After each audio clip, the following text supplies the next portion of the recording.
नमस्कार दोस्तों।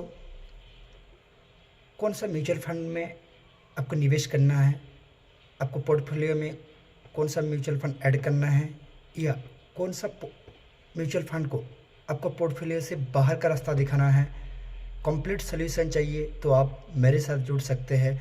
डिस्क्रिप्शन में दिए हुए मेरे नंबर व्हाट्सएप के थ्रू मेरे साथ कॉन्टैक्ट कर सकते हैं। म्यूचुअल फंड में एसेट एलोकेशन कितना होना चाहिए, कैसे होना चाहिए, लार्ज कैप में कितना, मिड कैप में कितना, स्मॉल कैप में कितना, आपका गोल क्या है, ये सारे मैं आप लोग को बताने वाला हूँ और एफडी के साथ कंपेयर भी करने वाला हूँ। जो बिगिनर है उनको लिए वीडियो बहुत अच्छा है। हर जो मेंबर बोलते हैं अरे stock market, share market, mutual fund, मेरा पैसा डूब जाएगा, मेरा पैसा हो जाएगा। देखो, शेयर मार्केट में पैसा रिस्की है, लेकिन आप अगर लॉन्ग टर्म के लिए जाओगे 3 साल, 5 साल, 10 साल, 15 साल, 20 साल, 30 साल, तो आपका पैसा यहाँ मल्टी बिघा बना देगा। कंपाउंडिंग जो होता है वो स्टॉक मार्केट में होता है। जो स्टॉक मार्केट हम लोग म्यूचुअल फंड के थ्रू निवेश कर सकते हैं। मान के चलिए एक बजाज फाइनेंस का जो एक शेयर है, एक शेयर का कीमत अभी 6-7 हज़ार है, आपके पास 6-7 हज़ार नहीं है।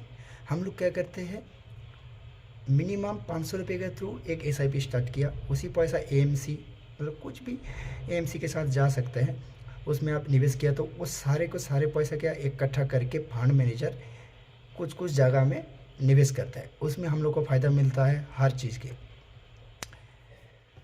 पहले आते हैं बैंक का, जो पीपीएफ, आरडी, फिक्स्ड डिपॉजिट हम लोग करते हैं। इसमें हमारा जो गोल जो रहते हैं, सिस्टर का मैरिज हो, डॉटर का मैरिज हो, या कोई पढ़ाई के लिए हो, कोई मकान खरीदना हो, कोई गाड़ी खरीदना हो, एक गोल बना लेते हैं जो इस साल में जाके हम इन्वेस्ट करते हैं, इस पैसे से हम इस ये करेंगे। लेकिन उसमें आपको जो पूरी है, जो गोल है, वो पूरे अचीव हो पाएगा? मेरे आंसर तो ना है। आप बोलोगे सर दुनिया भर के आदमी इन्वेस्ट कर रहे हैं पीपीए में या वगैरह वगैरह में, तो कैसे नहीं है? देखिए मैं बताऊँ, हम इंडिया में अभी जो इन्फ्लेशन चल रहा है 6%, मिनिमम 6% इन्फ्लेशन मतलब महंगाई।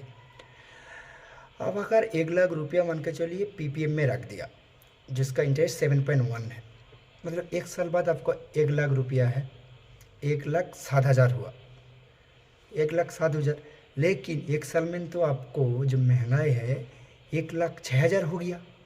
तो आपका 1 लाख का जो इन्वेस्टमेंट वैल्यू वो तो 1,07,000 जरूर देख रहा है, लेकिन एक्चुअली मार्केट में उसका पैसा क्या है, वो कुछ बना ही नहीं, क्योंकि जो 6% इन्फ्लेशन के साथ आपका 1 लाख का रुपया 1 लाख ही रह गया। इसमें आपको कुछ फ़ायदा हुआ नहीं। अगर वही 1 लाख रुपया अब म्यूचुअल फंड में रख देते, कम से कम मिनिमम हराइजन होना चाहिए 3 ईयर्स, 5, 10, 15, मैं पहले ही बताया। तो 3 ईयर के लिए आप अगर 1 लाख रुपया रख दिया, आंख बंद करके मैं ये कह सकता हूँ 12% इंटरेस्ट के साथ आपको पैसा मिलेगा, रिटर्न मिलेगा। जहाँ आपको 7% मिल रहा है, इधर मिलेगा 12% मिनिमम। तो अच्छा म्यूचुअल फंड जैसे स्मॉल कैप में जाओगे, स्मॉल कैप में अगर 10 साल, मिनिमम 10 साल के लिए जाओगे, तो उधर आपको देख सकते हैं 6 साल, 5 साल में आपको पैसा डबल। 1 लाख रुपया रख दिया, 5 साल में डबल, 6 साल में डबल। उसमें रिटर्न जो होता है बहुत कंपाउंडिंग होता है म्यूचुअल फंड या स्टॉक मार्केट का ही जो चलता है। लेकिन जो बैंक में हम लोग रखते हैं, बैंक में कभी आपको मल्टी बिगार नहीं बनाएगा। इसमें आपको इन्फ्लेशन के साथ आपको जितना अमाउंट आप निवेश करते जाओगे उसका वैल्यू जीरो। मैं 1 लाख का अभी आप लोगों को एग्जांपल दिया है, 1 लाख का 7,000 हुआ, तो इन्फ्लेशन 6% बढ़ गया, तो 1 लाख का तो मेरा 1 लाख हो गया।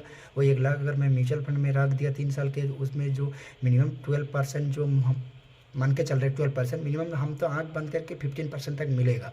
कोई भी अच्छा लार्ज कैप के साथ जाओगे, कैनरा रोबे को लार्ज कैप, उसमें आंख बंद करके 14-15% इंटरेस्ट मिल जाएगा आपको।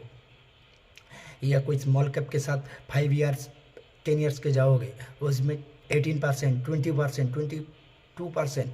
ऐसे एक मैं म्यूचुअल फंड का नाम बताता हूँ, quant small cap, last 3 year में 55% इंटरेस्ट के साथ रिटर्न दिया है। 55% आप सोच सकते हैं। लेकिन मैं पहले वीडियो से पहले जो है बताया तो क्वांट म्यूचुअल फंड एक रिक्सी फंड है। इसको अगर किसी का पोर्टफोलियो है तो कम से कम एक ही होना चाहिए क्वांट का, दूसरे तीसरे के मत भागिए, क्योंकि अभी जो क्वांट का परफॉर्मेंस है, क्वांट एक्टिव हो, क्वांट मल्टी कैप हो, क्वांट एलएसएस फंड हो, कुछ भी हो, सबसे अभी टॉप में चल रहा है। लेकिन अब टॉप में देख को भागोगे तो आप रिक्स ही बहुत है, धोखा खा सकते हैं। इसलिए आपको फंड में एक क्वांट का रख सकते हैं। आप लोग ऐसे करके मिनिमम 500 रुपया करके आप जमा सकता है एसआईपी के थ्रू मंथली। जो मैं हर महीने 500 रुपया इन्वेस्ट करूँगा म्यूचुअल फंड के थ्रू। तो और एक बात, म्यूचुअल फंड में 500 रुपया अगर 20 साल तक करोगे, एक लंबा अमाउंट आपको दिखाई देगा। जिसका जितना अमाउंट है उसी हिसाब से आपको रिटर्न भी मिलने वाला है। लेकिन म्यूचुअल फंड करते करते आपको स्टेप अप एसआईपी ज़रूर करना है। स्टेप अप एसआईपी क्या है? जैसे मैंने इस साल 500 रुपया निवेश स्टार्ट किया, तो अगले साल जाके वो 500 रुपये का 10% या 20% बढ़ाना है। ऐसे बढ़ाते बढ़ते जाओगे तब जाके आपको एक अच्छा खासा अमाउंट क्रिएट हो पाएगा।